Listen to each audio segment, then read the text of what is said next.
A lot of Christians think that flat earth takes away from the message of the gospel. I disagree. Here's why. Flat earth, or biblical earth, is a direct pipeline to finding God. Waking people up to biblical earth is the easiest way to get atheists and agnostics to open that Bible. And when they start reading and they see that the truths that exist within flat earth go hand in hand with the Bible, that is how you get them to look for the gospel. Of course, it's great to share the Bible, but most people that are not religious in any sense are likely going to hear it as just mumbo jumbo, and I'm a former atheist, so I can attest to this. A lot of atheists are that way because the truth in our surroundings has been covered up to hide God.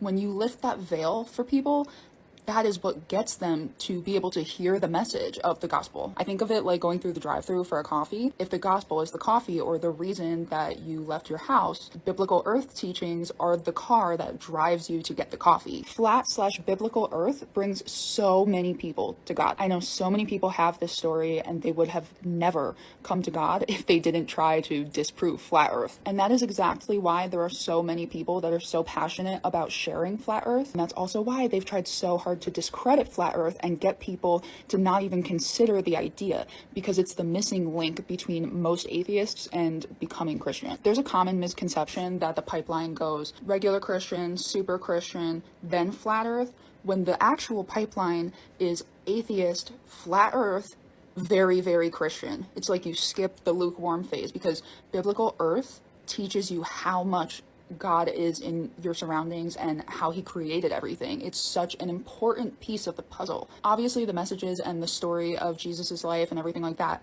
are the most important, but most people aren't even going to give that a chance without something like flat earth, a vehicle driving them to open their minds. This is for entertainment only, and these are strictly my opinions. You can't observe gravity. No shit. You can't directly see it. You are That's why I'm saying this. You also can't directly see magnet.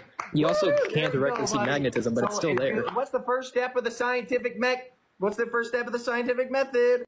Observation. Observation of a natural phenomenon. That doesn't mean seeing it. That means seeing what it does. We cannot experiment on it. Therefore, we cannot prove its existence. I appreciate it. You're wrong. Here's how you're wrong. It doesn't mean strictly seeing it. It means seeing its effects. You know that when you drop a ball, it falls? That's the observation. Because it's denser than the atmosphere.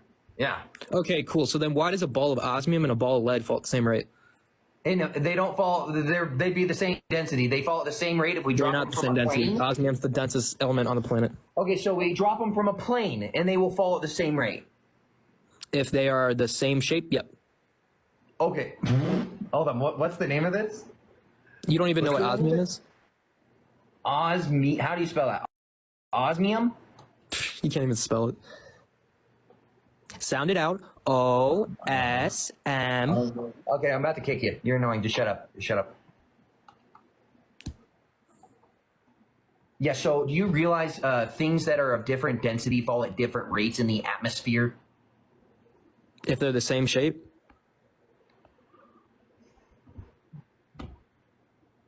Dude, you are just such a moron. Is your brain just... You didn't answer my question. No, hold on. If I drop a bowling ball, and I drop a bowling ball-sized concrete ball, are they going to fall at different rates? No. Yes, objects with the same mass and shape but different densities can fall at different rates in the atmosphere due to the differences in how air resistance affects them. Anything else, Mech? So it's just repeating the same thing. That's Are you using AI, using different Gemini? Densities react to the atmosphere differently. That's why we measure G in a vacuum. You absolute Einstein. You don't get the extreme basics. You don't get the extreme basics, and you act like you're like the smartest person ever. You're so dumb. Okay. Bro, we appreciate you, bro. Have a good night. Good morning, aloha from Florida. First, shout out to Kevin Bobick, Density Clothing Company. If you want some cool Flat Earth t-shirts, check him out. That's Kevin Bobick at Density Clothing Company. Now, two things about the sun that globe trolls are always regurgitating. The sun moves at 15 degrees an hour. That's a well-established scientific fact. No, it doesn't. It moves less than 15 degrees an hour during the summer solstice, and it moves more than 15 degrees an hour during the winter solstice. Check it out yourself if you want to. I don't have the equipment to do it, but there's also another website I would send you to called flatearthintel.com if he's still going. I listened to his speech a couple of years ago. He's a military man, He said the sun is absolute. They use the sun in the military all the time. So just go check him out, flatearthintel.com. And the other thing is the sun never changes angular size.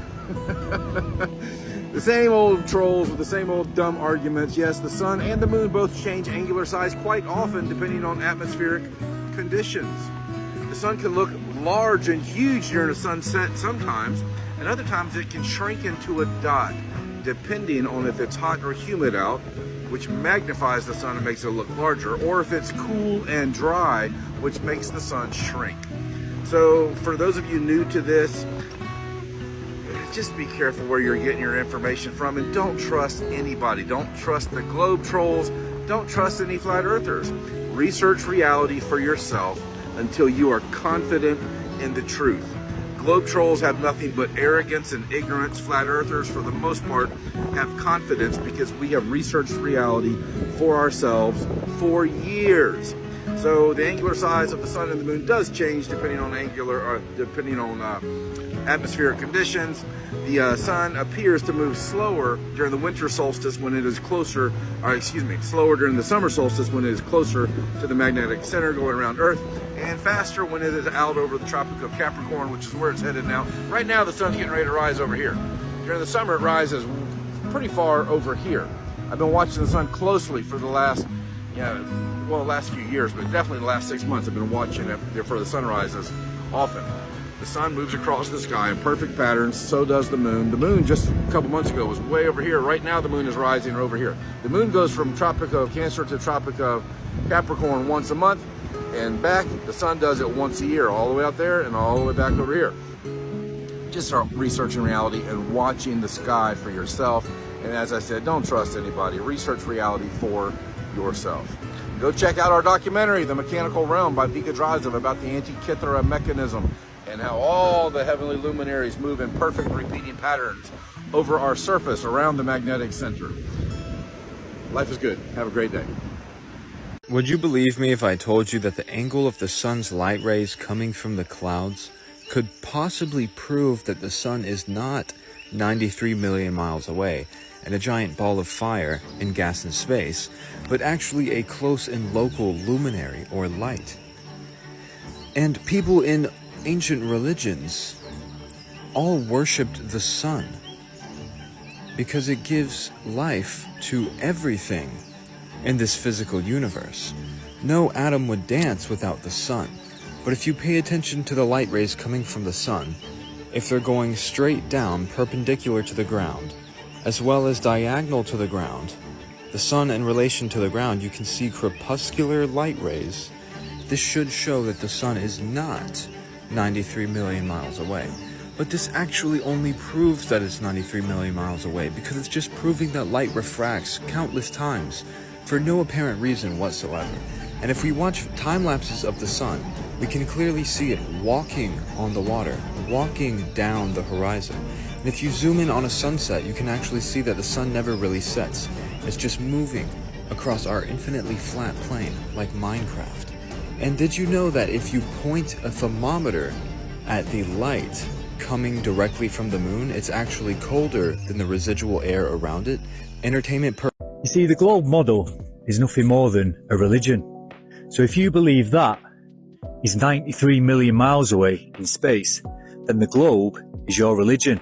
And it puts the sun at the center of the universe, when we all know that that light isn't far away. And that light is going around us. We can't prove that we're spinning. There's no scientific evidence to support that fact, but we believe it anyway. But observations of nature tell you that that is a local light. Things like crepuscular rays tell us that it's not far away. There's no way it can be 93 million miles away and affect the Earth in the way that it does. It's all impossible. So if you do believe in the heliocentric religion, all you're really doing is worshipping the god Baal. That's why they've made it into a ball and put the sun at the center. So all I'm saying is this: why do you believe what you believe? Did you come up with that notion on your own? Did you decide for yourself how far away the sun was? Did you measure it for yourself? All this information that's coming from Neil deGrasse Tyson, Brenda Cox and his mates, what if they're not being authentic? What if they are there just to take us away from the truth and deceive us from what's really going on and detach us from the creator of this whole thing? Is it not possible? Yeah, it sounds far-fetched, But is it not possible that you've been lied to your whole life? So I lost 10,000 followers over the last video I made about this, and I don't care if I lose 10,000 more. Watch this. What's going on right here?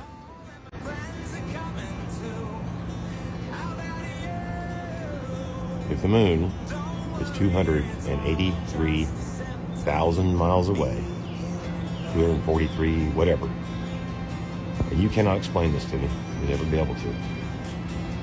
Why is there blue behind the moon? If it's in outer space, why is there blue behind the moon? Because it's not in outer space. It's right here with us. Prove me wrong. If you're like me and you're finally waking up, hit that like button down there, share and follow. Thanks. So you guys have to check this video out. Look at this.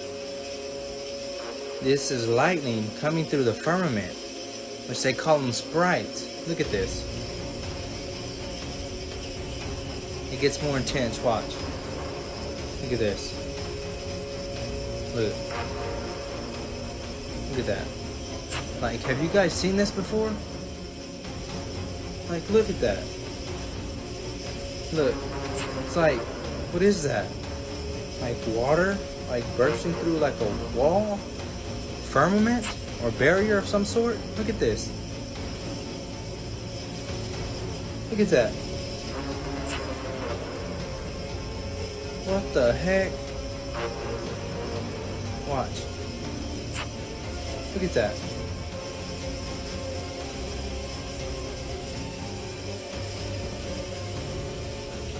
So these things are called sprites. Now this almost reminds me of something. Like, look at this, and now look at this. This is a geyser, but flipped upside down. Like, look at this. Kind of looks the same. Look at this. Look. What do you guys think about this? Did they just prove that there's a firmament above us? Y'all guys let me know what y'all think about this in the comments. Don't forget to like, follow me, and share this. Let's get this one out to the people. And like always, God bless. Here's space for kids. Let's focus on this.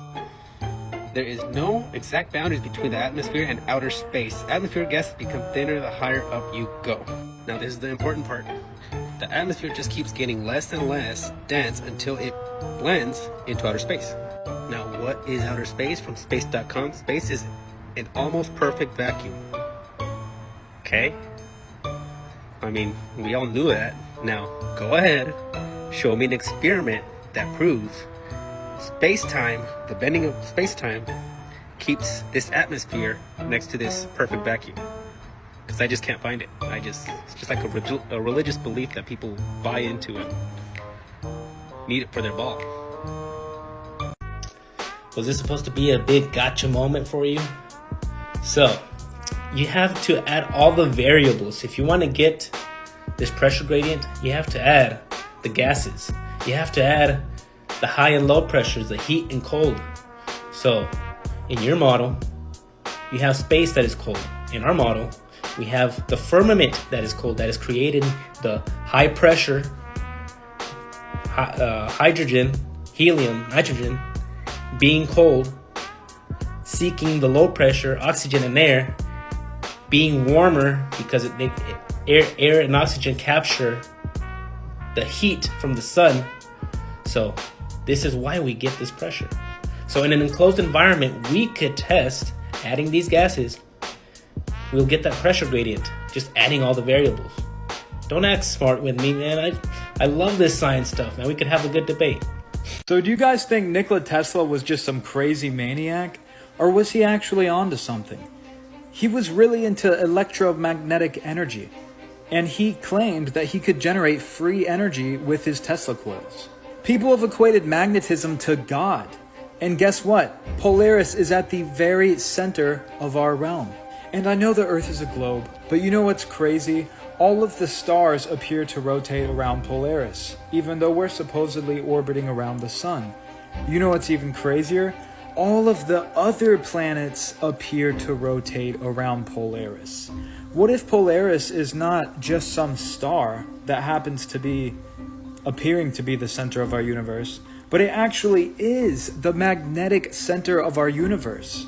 You know how there's a really powerful company called BlackRock, And it's supposedly there's a giant magnetic black rock in the center of our realm with Polaris directly above it. Now I know that's just a crazy conspiracy, and it's only a coincidence that the most powerful company in the world is called BlackRock. But isn't it crazy how everything in our entire visible universe seems to rotate around Polaris, and how all compasses point north, the very center of our realm? Or no, I'm sorry, it's the top of the globe. And the Freemasonic compass and square also depicts the geometry of the sun and moon in relation to Polaris. All the ancient cultures believed that we live on a flat earth, but they were just crazy.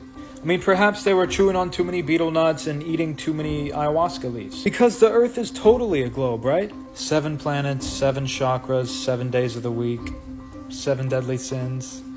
The sun and the moon and the 5 visible planets. The tree of life.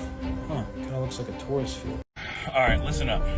You have 3 stages in life. Number 1, you care about what people think about you. Number 2, you stop caring about what people think about you. And the 3rd stage is you realize nobody was thinking about you in the first place. Guys, it's time that you live free and live your life. I don't know, but somebody needed to hear that today. Also, with everything that's going on in this world, I need you to put your trust in Jesus, because he is still in control. Not Donald Trump, nobody. Only Jesus is still in control. It came in the mail and y'all are opening it with me. Ooh. You smell it. Woo!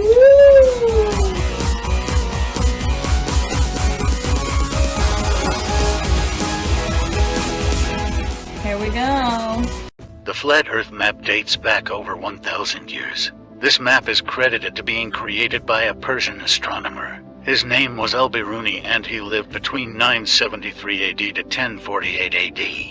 It's the official map of the United Nations and also the United States Geological Survey. It used to be present in many places before the creation of NASA and the Antarctic Treaty in 1959. Here you see it with Admiral Byrd. This map has been restored by Dmitry from Russia with suggestions of mine, Eddie Alenkar. Known by my YouTube channel Flat Earth Banjo, I asked Dmitry to include the Bermuda Triangle and Point Nemo, a place deep in the Pacific where NASA buries rockets. Then Robert Tozzi, a professional mapmaker, came along and enhanced the map even more. There are many people now selling this map online, but if you could order it from my online store, I would greatly appreciate it. Visit my online store now and order one of the items. I humbly thank you.